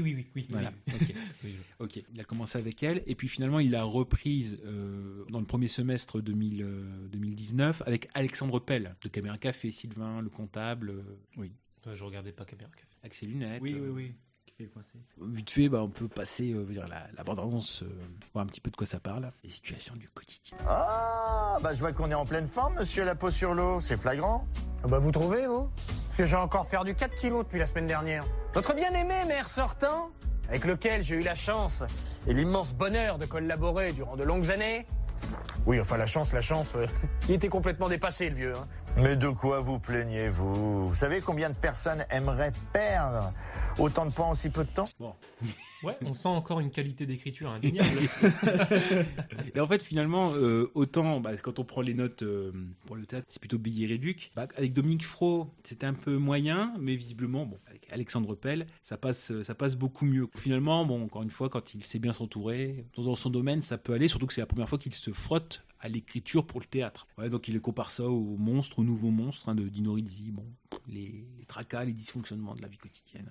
Et juste dire vite fait aussi qu'on a pu le voir tout récemment dans Les Mystères de l'amour, où il joue le rôle de Wilfried Garcin, donc un garde du prince de Botsgorny, voilà, qui est capturé par son pays. C'est un twist, désolé de spoiler ça. Donc c'est en effet le gardien du prince prisonnier, et en fait finalement, comme il est aux ordres du général, à un moment donné où il doit le buter, et finalement il se fait buter. Et surtout qu'il avait déjà fait un autre, pareil, c'est un des acteurs qui est intervenu plusieurs fois dans Les Mystères de l'amour, avec des rôles différents à chaque fois, notamment en 2015, donc le rôle d'un détective privé qui enquête sur un serial killer, mais la bande entre guillemets de Hélène et les garçons enquête sur lui parce qu'ils pensent que c'est le tueur. On voit tout ce système de connexion finalement, parce que il y a beaucoup d'acteurs, on voit José, je pense que c'est comme ça qu'il est arrivé dans la série. Il y a eu Nicolas, Patrick Pouillet-Bois, qui est venu aussi dans votre service. Il essaie de s'en sortir, mine de rien, c'est plus ça. Voilà pour l'actualité, et sinon, donc en effet, en début d'année 2019, donc il a sorti ce dont on a commencé à parler, à savoir Markovitch par Jean-Christophe, dans les coulisses du sport business. Il dénonce dans le livre le fait que plus on monte en niveau, et moins on voit les valeurs du sport, surtout en dehors. Le fait qu'en France, on ne sait pas valoriser les talents, il y a les Français qui partent à l'étranger, ou à l'inverse, on fait appel à des joueurs étrangers. Et c'est là où ça peut te donner peut-être un éclairage, Casa, c'est quand on parle de la solidarité entre joueurs, justement. Forcément, c'est un sport collectif, mais c'est ce qu'il dit en fait. La solidarité dans ce milieu-là, c'est une solidarité d'apparence. Parce que certes, c'est un sport collectif, mais chacun a des intérêts personnels. Et c'est ce qu'il dit, c'est dû à la durée des contrats en France qui sont d'1 ou 2 années maximum, ce qui fait que en plus de jouer en équipe, il faut quand même soigner ses stats. Il faut penser à son côté personnel. C'est plus aussi le côté aspect préventif du film sur les dérives du sport. Et donc en effet, c'est le Markovitch origine, on peut dire ça comme ça. Ce que je dis, ça permet quand même de donner plus de cohérence à la légende, même si le livre n'est pas exempt de défauts. Vous en voulez un résumé un petit peu? Vous avez aimé Markovitch, vous en voulez encore? On en est. Je pense que s'il y a un moment où on veut nous achever, c'est peut-être maintenant. Oui, et puis même si on peut faire gagner du temps aux auditeurs et à vous-même. Déjà, oui, j'aimerais bien. Alors, je sais que ça tient à cœur à Goubi, c'est que le livre est préfacé par Éric Nolot, qu'on a déjà vu dans le film. Pour faire très court, peut-être, l'idée de départ, c'est que il dit de Florent Hézic qu'il c'est quelqu'un de multitalent, avec des multiples talents, parce que à peine on le voit dans un film, que on voit que il a fait des poèmes, que à peine on voit qu'il a fait la musique, à peine bref, tous ses talents. Il n'hésite pas à comparer Florent Hézic à Eric Cantona. Waouh. Alors je vais prendre la phrase précise, et même limite, il est mieux que Cantona. Alors je vais retrouver ça. Pendant que tu cherches, je tiens à préciser pour pas que les auditeurs croient une mauvaise personnalité chez moi. C'était une blague par rapport à Éric Nolot. Je ne peux pas je ne peux pas blairer ce mec. N'allez pas croire que j'adore cet homme. Alors voilà, donc il est plutôt rare qu'un sportif de haut niveau parvienne à se reconvertir dans une carrière artistique. Jugement auquel on pourra toujours opposer, proportion gardée, le contre-exemple d'Éric Cantona, même si, pour en avoir été plusieurs fois spectateur, les prestations du ci-devant King de Manchester United peinent le plus souvent à convaincre. La raison principale tient sans doute à ce que la plupart d'entre eux brûlent les étapes pour passer directement du terrain à la scène, du parquet au plateau. Rien de tel chez Florian Essic, humblement décidé à apprendre son nouveau métier, à tout reprendre depuis le début, à refaire des gammes, à reprendre l'entraînement en quelque sorte avec la même motivation qu'autrefois. Donc il met des guillemets, j'en demande toujours plus, j'avale les kilomètres, les sauts, les soulèvements de charges toujours plus lourdes. Je fais et refais des milliers de fois les mêmes gestes techniques pendant des heures. Je comprends rapidement que je n'ai rien du bagage classique d'un joueur professionnel, j'ai des lacunes techniques évidentes. Et il n'hésite pas non plus à décrire la légende comme le nouveau coup de tête de Jean-Jacques Hano, qui est Patrick Devers pour le foot. Voilà, enfin bon bref, donc il compare aussi le film à un moment toute proportion gardée au coup de tête du basket qu'en fait, voilà, de Jean-Jacques Hano. Et pour finir, juste vite fait, l'histoire de Markovic, c'est l'envol et la chute d'un Icare moderne venu se brûler au feu des projecteurs. Wow. En ajoutant avec Markovic par Jean-Christophe le roman au cinéma, au théâtre et à la télévision et au sport, Florian Essic complète ici son 5 majeur. Waouh.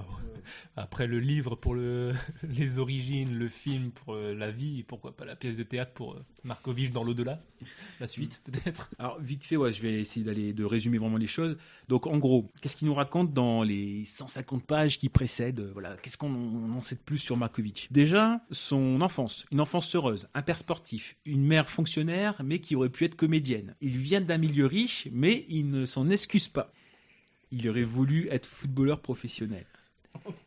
Alors c'est là, c'est-à-dire que là on reconnaît, c'est-à-dire qu'il fait du basket à partir de 6 ans pour faire comme les copains, mais ça le passionne pas. Et en gros c'est ce qu'on voit, c'est-à-dire qu'il est bon même dans un sport non désiré. Je suis génial quoi. C'est le Alain Delon du basket quoi. Je suis génial. Donc bref, voilà. Et donc bon, il raconte le fait que voilà, il progresse quand même malgré sa petite taille. Et c'est vrai que Florian Essic, qui était joueur, il fait 1,78, dans les 1m78. Et c'est quelqu'un de patriote. Il est content des impôts à payer, quoi. C'est pour mon pays. Bon, on a le chapitre 1, partie 1, comme vous voulez, la gloire. Pour moi, quand on parle du problème d'écriture de personnages, même dans le roman, ça se retrouve. C'est-à-dire que c'est un joueur qui est complètement paradoxal. À un moment donné, il est ultra perso, et quand ça l'arrange, il va reporter sur le collectif toutes ses fautes. On va y venir. Donc, il respecte le public, mais pour lui, les publics, en fait, ce sont des personnes qui vivent par procuration. On retrouve Jean-Jacques Goldman. Et pour eux, le public, en fait, c'est des sportifs ratés. Donc, on voit, j'aime bien le public, mais c'est des cons. Voilà. Donc, je ne cherche pas la lumière parce que nous ne sommes personne pour la mériter. Donc il se fait remarquer dès 18 ans, avec la presse qui l'encense et qui le lynche. C'est aussi, il critique les médias, plusieurs fois, notamment les anciens joueurs qui sont devenus commentateurs et qui sont assez durs dans leurs critiques, dans leurs commentaires. Voilà. Parce que il comprend pas que des gens qui ont connu l'enfer du terrain, finalement après ils reviennent avec des critiques. Ils ont connu ce que c'était. Alors il est bon, voilà, je suis bon, mais sans forcer. Voilà. Je suis génial quoi. Voilà. Donc et pareil.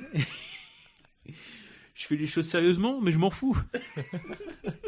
C'est quoi Imaginez un petit peu si je forçais. Je serais dans l'équipe de NBA aux États-Unis, moi. Bon, bref, après, donc, il raconte la rencontre avec un de ses premiers agents qui peut lui trouver des bons contrats, le fait qu'il puisse commencer à trahir un petit peu ses clubs, etc., en cherchant là où est le mieux. Je dois devenir un prodige. Il l'est déjà. Il en a marre de devenir un homme sandwich avec les sponsors sur son maillot. Oh, putain, cette métaphore. On retrouve le Florian Poète un peu. Enfin, Markovic n'aime pas être mis dans des cases, c'est un électron libre incassable. Mais le jour où il décide, il décide de devenir le meilleur. Voilà, là il s'en fout plus. Donc 2 entraînements quotidiens, plus un préparateur physique, plus un préparateur technique. Il fait 8 heures de basket par jour. Il devient un instinct player, un joueur à l'instinct. Et bref, il insiste pour devenir le capitaine tout de suite d'équipe, parce que comme ça lui permet, alors au-delà de son côté personnel, ça lui permet de concentrer toute la pression et de dégager de la pression pour l'équipe, qu'en fait, comme ça, je prends tout sur moi. Ne vous inquiétez pas, les gars, je prends tout sur moi. Et même, c'est ce qu'on voit, il est génial, Markovic. Il donne les conseils à l'entraîneur. Si tu peux nous faire jouer comme ça serait mieux. Et finalement, il gagne. Bon, tu vois, le mec, c'est Cristiano Ronaldo. Je trouve qu'il a le charisme de Ronaldo, Le physique de Messi. On dit charisme de Florian Thauvin, moi plutôt. Donc là, on est dans la partie la gloire. Après, on arrive dans la partie l'égarement, où il est confronté à tous les vices possibles. Je ne voulais pas montrer ma sensibilité, donc je nique les filles.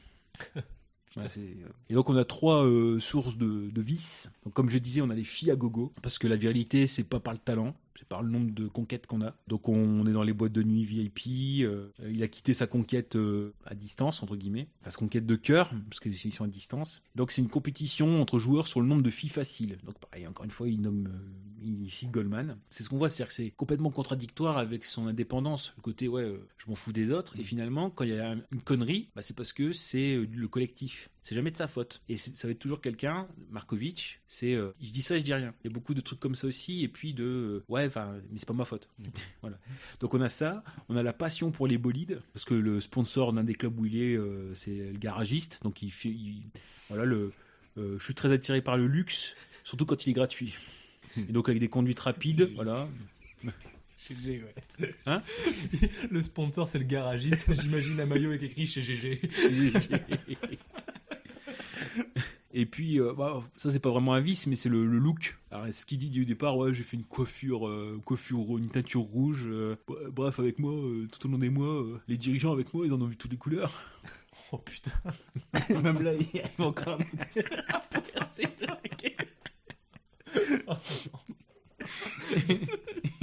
Même Bigard, il oserait pas la faire celle-là. Pareil, la collection des pompes, 200 paires de pompes, dont une avec marqué Markovitch dessus. C'est ce qu'on voit au début du film, il y a le numéro 14 sur ces... Je m'en suis aperçu après plusieurs visionnages. Il y a des trucs qui vont pas, c'est-à-dire que les entraîneurs, après il dit ça dépend lesquels, les présidents des clubs, ça dépend lesquels, mais bon, on va dire, ils sont pas sur le terrain. Et finalement, il y a un des présidents où il était dans un de ses clubs qui l'a engueulé comme un enfant pendant une demi-heure. D'après ce qu'on voit dans le film, on peut supposer qu'il va l'envoyer bouler, Markovitch. Là, pas du tout. Non, je me reprends. Et finalement, s'il avait été au top toute la saison, ils auraient été champions. Mais là, on a rattrapé, donc on est seulement vice-champion cette année. Mais si j'avais été au top, on aurait été champion. Voilà, c'est ce qui marque. Bref, je vous avais parlé, il s'est repris en main à La Bolle pendant l'été, avec un kiné sur place. Il revoit ses parents. Et bref, Jean-Christophe doit faire renaître Markovitch. Donc il est complètement schizo, quoi. Voilà, puis après donc on arrive à partie 3, c'est l'heure des choix, ça va aller très vite. Donc il veut revenir plus fort, redevenir incontestable. Il a une histoire amoureuse avec une fin prédéfinie, ça j'en parlais. Donc il revient à son club, et finalement son club il engage un nouveau meneur américain. Donc il se sent trahi, et il va plutôt rejoindre un club de seconde zone, mais où il sera bien, où il sera très bien accueilli. Et donc c'est une de ses meilleures saisons. Et là pareil... Pardon, excuse-moi. Non, mais c'est parce que... Non, et là, pareil, on va monter encore en cran. Autant il faisait la stratégie avec l'entraîneur, autant là, il va devenir président, quoi. C'est-à-dire qu'il va dire au président, ton club, il vient de monter. Bon, là, les vestiaires, ils sont pourris. Tu me convoques les sponsors. C'est Tony Parker, quoi. Ouais, c'est ça. Tu convoques les sponsors, donc c'est calculette sur pattes. Ouais, c'est le sens de la formule. Donc il refait tout dans le club, quoi. Il refait les casiers dans les vestiaires, le kiné, la salle de muscu. Allez hop, donc on y va. Donc en effet, allez, après l'entraîneur, je me fais le président. Donc voilà, on voit que vraiment c'est la folie des grandeurs. Et j'imagine portugais. C'est quoi ce casier? C'est quoi ce vestiaire? Faut tout refaire. Que ça, je laisse. Dans ce club-là, c'est vraiment la meilleure saison de sa vie, c'est ce qu'il dit. Donc il est courtisé par les plus grands clubs, il joue les playoffs. Or, c'est là où il y a sa première douleur à la jambe droite. Donc il est dopé à la suite de son plein gré. À la suite de son plein gré.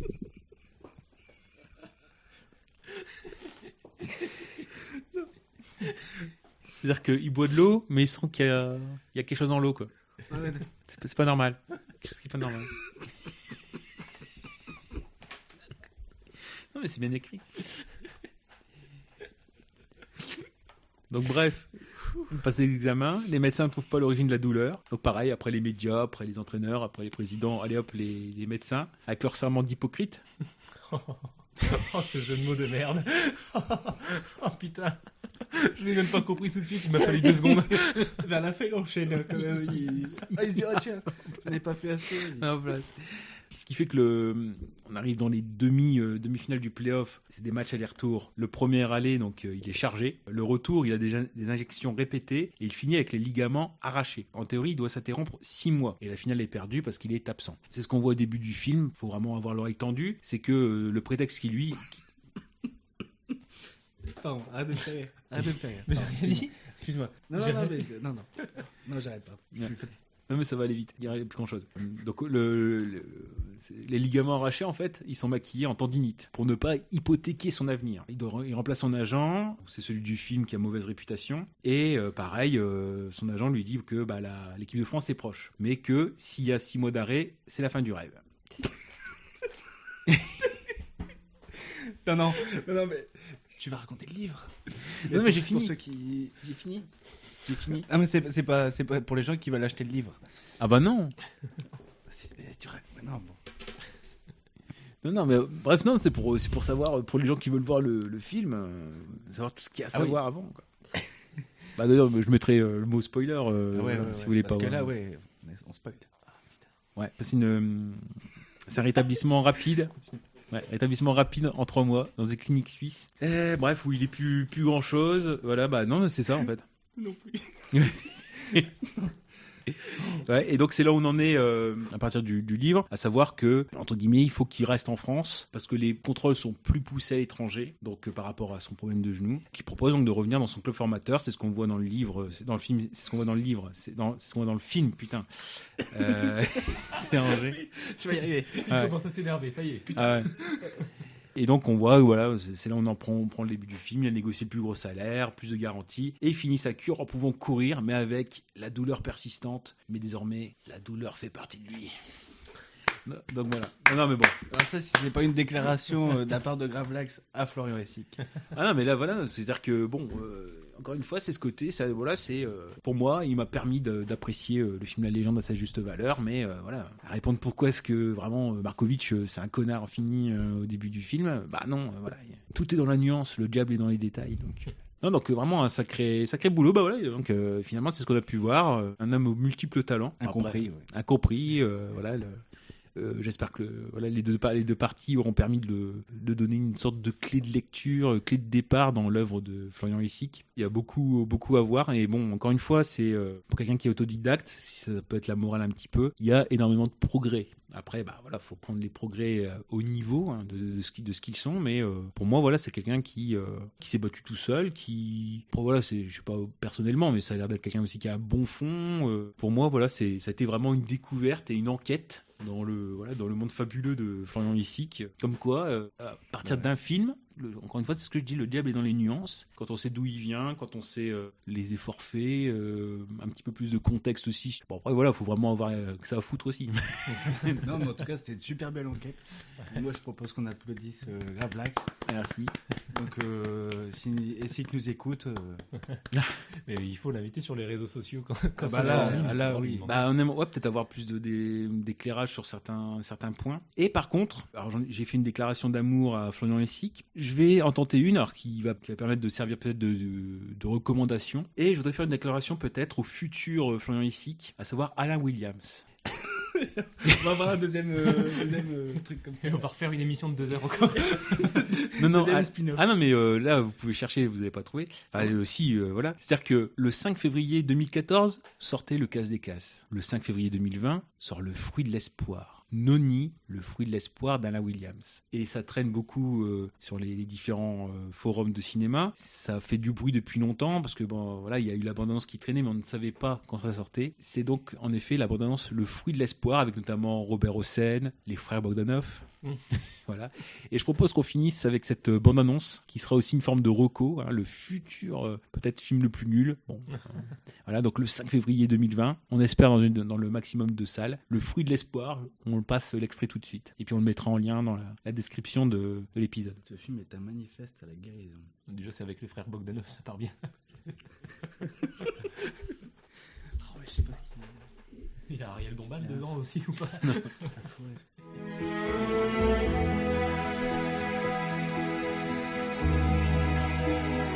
J'ai perdu ma fille dans un tragique accident de voiture. Et aujourd'hui, je ne vis que pour ma petite fille, Angélie. Je ne vis que pour elle. Elle a repris le flambeau de sa mère, et pour tout vous dire, elle est une brillante chercheuse. Ne reviens pas. Mais qu'est-ce qui se passe? Comment ce qu'elle a fait pour avoir un tel résultat? Avec mes collaborateurs, on a conclu qu'il faut absolument que je me rende en Inde, là où pousse ce fameux noni. Tu sais, le fric Mani m'a envoyé, qui m'a permis d'obtenir des résultats incroyables. Mais malheureusement, le labo n'a pas les fonds pour financer l'expédition. Tu me rappelles ta mère, toujours en quête d'argent pour ses recherches. En résumé, vous avez accompagné une amie, chercheuse, qui a découvert un remède contre le cancer. C'est ça, j'ai bien compris? Ça ne vous intéresse pas de savoir que le trafic de cocaïne va servir à fabriquer des médicaments clandestins? Je ne pense pas que mes associés apprécieraient cette démarche. Je vous rappelle que le laboratoire Bosman, jusqu'à présent, était notre concurrent direct.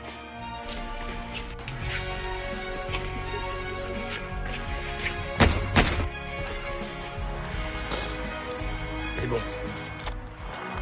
Les travaux, là, d'Angélie, eh ben, ils attirent beaucoup de monde. Et moi, je voudrais pas qu'ils atterrissent dans de mauvaises mains. Ne vous inquiétez pas, Marc. Le chargement est prêt. Il partira bien ce soir. Tu n'as pas grandi dans cette communauté. Et te faire accepter est difficile. Mais je vais faire de mon mieux.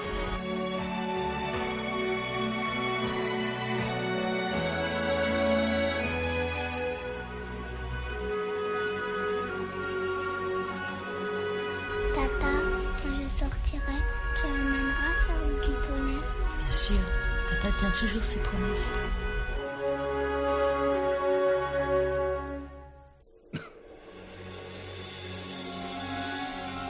Alors venez vivre avec moi cette belle histoire. Donc voilà, le 5 février 2020, Noni, le fruit de l'espoir, donc d'Alain Williams, qui dure 1h15. Comme j'ai beaucoup parlé, je vais peut-être laisser Goubi nous lire le résumé. Alors je sais pas, en 1h15, déjà la bande-annonce elle fait 3 minutes, et là je pense qu'on a quasiment tout le scénario du film dans le résumé. Bon courage Goubi. Merci. Alors, Angélie, chercheuse en biologie médicale, étudie le noni, un fruit exotique qui aurait des propriétés thérapeutiques intéressantes, en particulier une variété qui vient d'un endroit précis du Kerala en Inde. Fou, déjà une longue phrase.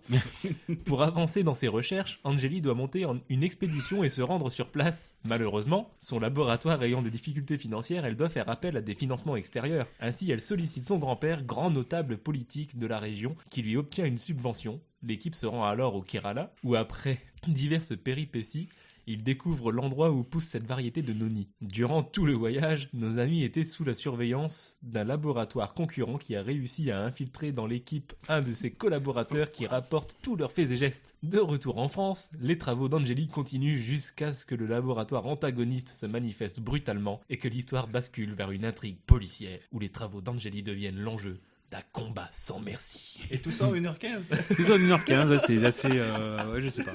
Donc voilà, donc un futur grand film. Voilà, bah, pareil, quand on disait le 5 février 2014, c'était le casse des cases, bah, c'est pareil, c'était 1h17, quelque chose comme ça. Voilà, 1h15. Voilà. Donc moi, je sais pas, j'y vois un alignement des planètes. Voilà. Donc bon, moi, je pense à surveiller, donc le 5 février 2020 dans tous les bons cinémas. Alors c'est un peu compliqué, ouais, je pense qu'il faudra voir quoi, mais... Faire un jeu de mots à la SI, qu'au lieu d'une éclipse lunaire, on aura peut-être une éclipse nulaire. Voilà, c'est pour conclure. Ah bah très beau mot de conclusion. Voilà, à l'image de... On a trop parlé des SIC. Voilà. Ça déteint.